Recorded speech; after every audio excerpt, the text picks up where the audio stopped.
ओम नमो भगवते वासुदेवाय। ओम नमो भगवते वासुदेवाय। ओम नमो भगवते वासुदेवाय। श्रीमद्भागवत द्वितीय स्कंद अथ नवम अध्याय। ब्रह्मा को भगवत दर्शन मिलिबा एवं भगवान द्वारा ब्रह्माजी को चतुश्लोकी भागवत उपदेश। श्री सुखदेव उवाच। आत्मा माया मृतिराजन् परस्यानुभवात्मनः न घटेतार्थ संबंधः स्वप्न द्रष्टुरिवाञ्जसा। सुखदेव गोस्वामी कहिले, हे परीक्षित, आत्मा तो हेउछि देहातीत एवं अनुभवर स्वरूप। तेणु स्वप्न रे देखा जाउथिबा वस्तु मानक सहित स्वप्न देखुथिबा मनुष्यर जेपरि संबंध न थाए, आत्मा ठीक सही परी दृश्य जगत सहित तार मध्य कौनसी संबंध न थाए। सांसारिक पदार्थ सहित मु एवं मोर ए भावना रे संबंध रखिबा ही हेउछि माया। विविध रूपधारिणी माया हेतु आत्मा विविध रूपरे प्रतीयमान होइथाए एवं जेतबळे मायार गुणरे जड़ित हो जाए सेतबळे ये हेउछि मु, एइटा मोर एपरी से दाबी करने को मध्य लागे। किंतु से जतबळे गुण मानकर आलोडन करुथिबा कालर एवं मोह उत्पन्न करुथिबा मायार ऊर्ध्व को चली जाए सेतबळे से आत्माराम हो जाए एवं सेतबळे से मु मोर भाव को छाड़ी देई उदासीन बा गुणातीत हो जाए। ब्रह्माजींकर निष्कपट तपस्या रे संतुष्ट होई भगवान तांकु निजर रूप को दर्शन कराइले एवं आत्म तत्व ज्ञान प्रदान करिबा निमंते परम सत्य परमार्थ विषय रे उपदेश प्रदान करथिले। ताहा मु तुमको कहूछि, तुमे ताहाको श्रवण कर।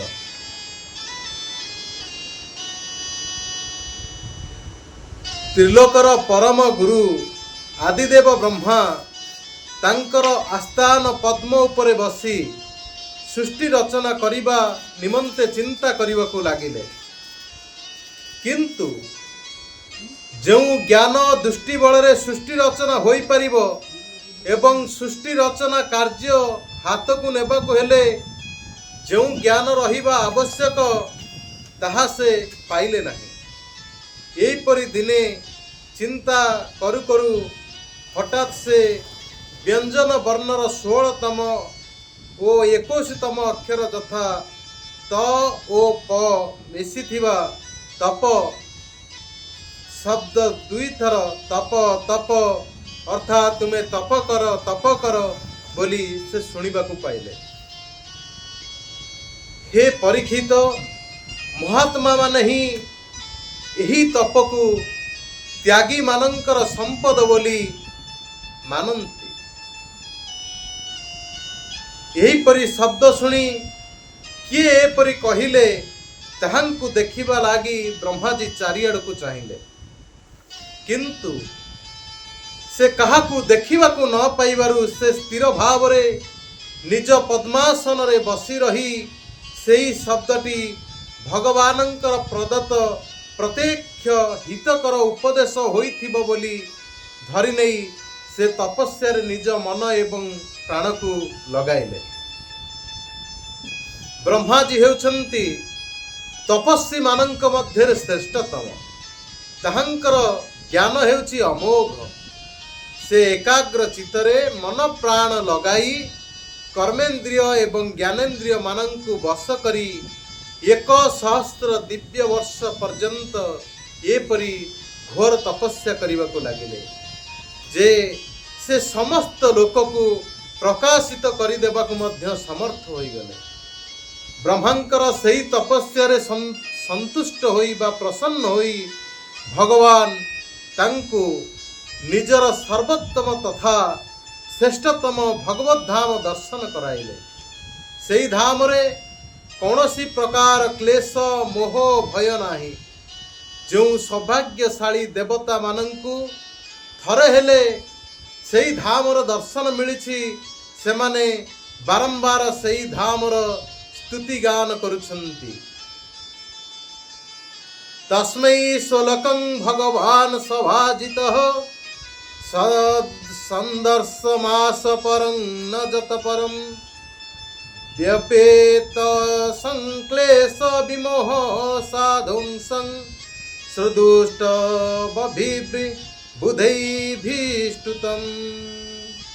सेठरे रजगुण नाही कि तम गुण नाही किंबा गुण मिश्रित सतगुण मध्य नाही।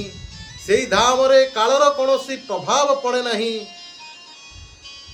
कि मायार मध्य प्रभाव पड़े नाही। तेणु मायार उत्पन्न होइथिबा अन्य पदार्थ मानंकर प्रभाव वा किपरि पड़िबो। सेठारे देवता एवं दैत्य मानंक द्वारा पूजित भगवानंकर पार्षद माने निवास करिथांती। सेठारे समस्तंकर कांति हेउची उज्जवल श्यामवर्ण। समस्तंकर नेत्र पद्म समान। समस्ते पीतांबर धारण करिछन्ति। सेमानंकर अंग प्रत्यंगरु राशि राशि सौंदर्य झरी पड़ुथाए। समस्ते कोमलतार मूर्ति समस्ते चतुर्भुज। सेमानंकर कांति स्वाभाविक भावे अत्यंत उज्जवल। पुणी सेमानंकर अंगरे शोभा पाउथिबा सुवर्ण आभूषण रे मूल्यवान मणि सबु लागिथिबारु से सबु झलमल करुथाए। सेमानंकर छवि प्रवाल वैदुर्यमणि एवं मृणाल सदृश तेजस्वी होइथा। सेमानंकर कर्णरे कुंडल मस्तकरे मुकुट कंठरे माला शोभा पाउथाए। सेई धामर चतुर्दिग सेई महात्मा मानंकर धाड़ी धाड़ी विमान द्वारा शोभायमान हेउथाए। पुणी अत्यंत सुंदरी कामिनी मानंकर उपस्थिति सेई शोभा को आहुरी बढ़ाई देउथाए। बिजुली रे झटकु थिबा मेघमाला द्वारा आकाश जेपरी शोभायमान हुए सेई दिव्य लोक सेहीपरी उक्त सुंदर विमान द्वारा अत्यंत सुंदर दिशुथाए। सेई लोकरे भगवती लक्ष्मी अनेक ऐश्वर्य रे युक्त होई भगवानंकर चरण कमल रे सेवा पूजा करंती। लक्ष्मी देवी जेतबळे दोली रे बसी भगवानंकर गुणगान करंती सेतबळे ताहांकर सौंदर्य सुरभिरे आकृष्ट होई तांकर चतुर्दिगरे भ्रमर माने गुणु गुणु गान करी घुरी बुलंती। सेही दृश्य देखिले मने हुए भ्रमर माने लक्ष्मींकर गुणगान करुछन्ति। ब्रह्मा देखिले भक्त मानंकर रक्षक लक्ष्मीपति यज्ञपति तथा विश्वपति भगवान सेठारे विराजमान होइछन्ति। प्रभुंकर सेवारे नियुक्त अछन्ति सुनंद नंद प्रबल अहरण आदि मुख्य पार्षदगण। प्रभुंकर मूर्ति हेउछि बड़ कृपामयी। सते जेपरि तांकर सम्मुख को आसु आसु भक्त को कृपा जल रे आर्द्र करिबा पई से प्रस्तुत अछन्ति। प्रभुंकर चाहाणीरु झरी पड़ुछि अमृत। प्रसन्न बदनरु झरी पड़ुछि सुमधुर मधुर हास। अरुण नयन शिरे मुकुट कर्णरे मकर कुंडल सुंदर चतुर्भुज पिंधिचंती पाट पीतांबर। वक्षस्थल रे तांकर लक्ष्मींकर निवास। प्रभु विराजमान होइछन्ति एक बहुमूल्य आसन उपरे।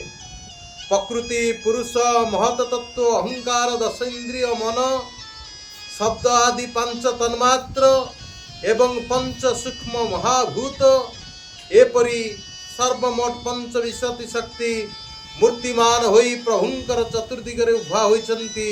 समस्त ऐश्वर्य धर्म कीर्ति श्री ज्ञान एवं वैराग्य एपरि छ भगवा ऐश्वर्य भगवानंकर पाखरे नित्य अवस्थान करती सेथिपाई तांकु भगवान कहा जाए।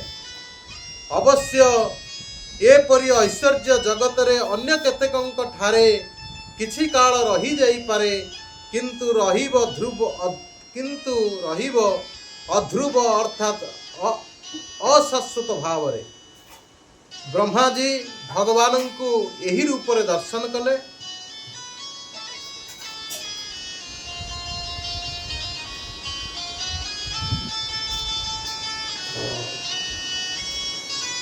भगवान को दर्शन करी प्रेम एवं आनंद रे निमग्न हेले। पुणी से तांकर शरणागत प्रजा सृष्टिर दायित्व वहन करने को योग्य से अत्यंत प्रसन्न होई ब्रह्मांकर हाथ को धरी पकाइले एवं मृदु मृदु हसी ब्रह्मा जी को अत्यंत मधुर वाणी रे कहिबा को लागिले। भगवान कहिले, हे वेदगर्भ ब्रह्मा, मु आपणक उपरे पूर्ण संतुष्ट। आपण सृष्टिर रचना निमंते बहु काल धरी तपस्या कले। एपरि तपस्या करने को आपण ही योग्य। जो माने मनरे कपट रखी तपस्या करती मु सेमानंक प्रति प्रसन्न होई न थाए। मु हेउछि वरदाता। आपणकर जहा अभीष्ट ताहा मते मागंतु, मु ताहाकु पूर्ण करिदेवी। हे ब्रह्मा, मोर दर्शन पाइबा निमंते मनुष्य तप आदि साधना रे लागी परिश्रम करिथाए। मोर दर्शन पाइबा परे ताकु आउ परिश्रम करिबा को पड़े नाही, कारण मोर दर्शन समस्त प्रकार साधना को सफल करि दिए। आपण मते न देखि मध्य सेई गभीर जल रे मोर बाणी मात्र सुनी एपरि घोर तपस्या कले जे मोर इच्छारु आपणଙ୍କୁ मोर धामर दर्शन मिलिगला। आपण सृष्टि रचना करिवे किपरि बोली किं कर्तव्य विमूढ़ होई जाइतिले, तेणु तपस्या करंतु बोली मु आपणଙ୍କୁ आज्ञा देइथिले। कारण हे निष्पाप, तपस्या हेउछि मोर हृदय। मु हेउछि स्वयं तपस्यार आत्मा। तपस्या द्वारा ही मु एई संसार सृष्टि करे। तपस्या द्वारा मु एहाकु पालन एवं पोषण करे एवं तपस्या द्वारा एहाकु मु निज भितर लीन करि दिए। तपस्या हेउछि मोर एक दुर्लंघ्य शक्ति। ब्रह्मा जी कहिले, हे भगवान, आपण समस्त प्राणी मानंकर अंतकरण रे साक्षी रूपे विराजमान होइछन्ति। तेणु मु कौन कहबाकू चाहूची ताहा आपण निजर अप्रतिहत ज्ञान बल रे ताहा जानिगले। हे नाथ, आपण रूप रहित, तथापि मो प्रति ए भली कृपा करंतु जा फल कि मु आपणकर सगुण एवं निर्गुण उभय रूप को मु जानी परिबी। दयाकरी यही जाचकर एतिक मागुणी को आपण पूर्ण करंतु। आपण हेउछन्ति मायार स्वामी। आपणकर संकल्प कदापि व्यर्थ हुए ना। बुढ़ियाणी जेपरी निज मुहर सूता काढ़ी सेथिरे क्रीड़ा करे एवं परे ताहाकु निज भितरे लीन करि दिए, आपण ठीक सेहीपरि निज मायार आश्रय नहीं एई विविध शक्ति संपन्न जगतर उत्पत्ति पालन एवं संहार निमंते निजे निजकु ही अनेक रूप रे गढ़ी आपण क्रीड़ा करंती। आपण ए सबु किपरि करूछंती, मु जेपरि सेई मर्म को जानी परिबी, कृपा करी मते से पड़ी ज्ञान आपण प्रदान करंते। मते एतिक कृपा करंतु जे मु जेपरि सजाग रही सावधानतार सहित आपणकर आज्ञा पालन करि परिबी एवं सृष्टि रचना करिबा समय रे भी कर्तापणर अभिमान रे बांधी होई जिवि नाही। हे प्रभु, आपण मित्र परि मोर हाथ को धरी पकाई मते निजर मित्र बोली स्वीकार कले। तेणु आपणଙ୍କୁ मोर एतिकी प्रार्थना, मु जेतबळे आपणकर सेवारे लागिबी सावधानतार सहित सृष्टिर गुण कर्मानुसार जीव मानंकु विभाजन करिबी, सेतबळे मु जेपरि निजकु जन्म कर्मर मुक्त स्वतंत्र एवं समस्तଙ୍କ ଠାରୁ ବଡ଼ ବୋଲି ଭାବି प्रबल अभिमान करि न बसे। दयाकरी सही उपाय आपण करंतु। भगवान कहिले, हे ब्रह्मा, मोर परम गोपनीय विज्ञान समन्वित ज्ञान विषय मु आपणଙ୍କୁ रहस्य एवं अंग सहित कहूअछि। सावधानता होई आपण ताहाको श्रवण करंतु।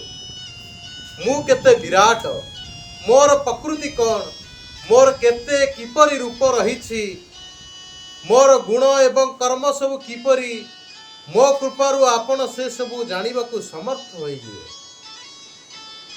एही सृष्टि पूर्वरु केवल मु थिली। मो व्यतीत स्थूल किंबा सूक्ष्म किछि किंबा एही उभयर कारण प्रकृति बोली किछि नथिला।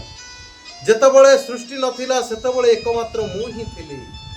एही जगत रे जहा किछि दृश्यमान हेउछि ताहा मध्य मु एवं संपूर्ण अदृश्य होई जिबा परे सर्वशेष रे एकमात्र मु ही रही जाइथिली। अहमेवासमेवाग्रे नान्यद जत सदसत् परम् पश्चादहं जदे तच जो अवशिष्यते सो अस्म्यहम्। कौनसी वस्तुर आभास बा प्रतिबिंब जेपरि सत्य परि मने होई थाए, वास्तव रे ताहा असत्य वा सताहीन। ठीक सही परि मो भितरे मो छड़ा आउ जहा किछि प्रतीयमान हुए से सबु संपूर्ण असत्य वा सत्ताहीन। पुनश्च आकाश मंडल रे जेपरि राहु विद्यमान थिले मध्य देखा जानती नहीं, ठीक सही परि मु विद्यमान थिले मध्य दृष्टि गोचर हुए नहीं। ए प्रकार प्रतीति अप्रतीति को मोर माया बोली जानिबा उचित। जेपरि छोट बड़ सबु प्राणी मानंकर शरीरर पंच महाभूत रे गढ़ा होइथिबारु से सबु शरीर रे पंच महाभूत प्रवेश करिथांती ओ प्रवेश करि न थांती मध्य, कारण पंच महाभूत सेही सबु शरीर रे आबद्ध होई न थांती। ठीक सही परि मु सेही सबु शरीर रे प्रवेश करिथिबा परि देखा जाए, अथच मु सबुथरे आबद्ध मध्य नुहे। परमात्मा तत्व जानिबाकु चाहिथिबा साधक माने एतिकी जानि रखिबा उचित जे परमात्मांक ठारू विश्वर उत्पत्ति होई अछि। से ही एही विश्व भितरे ओ बाहरे सर्वत्र व्याप्त रहिछन्ति। अतएव अन्य रूपे से ही विद्यमान। एहा नुहे कही व्यतिरेक ए सबु किछि को प्रत्याख्यान करि चालिले शेषरे सेही भगवान ही रुहंती। सुतरां तत्व तो देखा गले प्रकृत रे एकमात्र से ही सर्वदा एवं सर्वत्र विद्यमान। हे ब्रह्मा, आपण परम समाधि द्वारा मोर यही सिद्धांत रे दृढ़ होई जानतु, ताहाले आपण कल्प कल्पांतर रे मध्य कौनसी ठारे केबे हेले मोहित होई जिवे नाही। श्री सुखदेव गोस्वामी कहिले, लोक पितामह ब्रह्मंकु एपरि उपदेश देई अजन्मा भगवान चाहू चाहू निजर सही रूप को अंतर्ध्यान करदेले।